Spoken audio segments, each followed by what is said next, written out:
தமிழ்ல வந்து மாரிசெல்வன் டைரக்ஷன்ல ஆக்டர் துருவிக்ரம் அதுக்கப்புறம் அனுபமா இவங்களுடைய ஆக்டிங்ல வந்துட்டு ஒரு ஸ்போர்ட் டிராமாவாக எடுக்கப்பட்ட பைசன் அப்படின்ற படத்தை ரீசெண்டா வந்து தீபாவளி அன்னைக்கு தியேட்டர்ஸ்ல ரிலீஸ் பண்ணியிருந்தாங்க. ஆக்சுவலா இந்த படத்துடைய போஸ்டர் எல்லாம் பார்க்கும்போது அந்த அளவுக்கு படம் ஒர்த்தா இருக்காது அப்படின்ற மாதிரி தான் இருந்துச்சு. ஆனா படம் பார்த்த ஆடியன்ஸ் எல்லாருமே படம் வந்துட்டு வேற லெவல்ல இருக்கு அப்படின்ற மாதிரி தான் சொல்றாங்க. ஸோ யாரெல்லாம் இந்த படத்தை ஓடிடியில பாக்குறதுக்கு வெயிட் பண்ணியிருந்தீங்களோ ஃபைனலா இந்த படம் வந்துட்டு நெட்ஃபிளிக்ஸ்ல வரப்போகுது.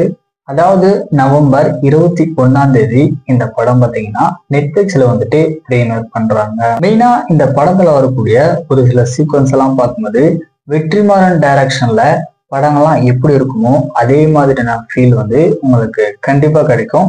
ஸோ ஃபைனலா இந்த படம் பார்த்தீங்கன்னா நெட்ஃபிளிக்ஸ்ல வருகின்ற நவம்பர் 21 ஸ்ட்ரீம் பண்றாங்க. ஸோ செக் பண்ணி பார்த்துக்கோங்க.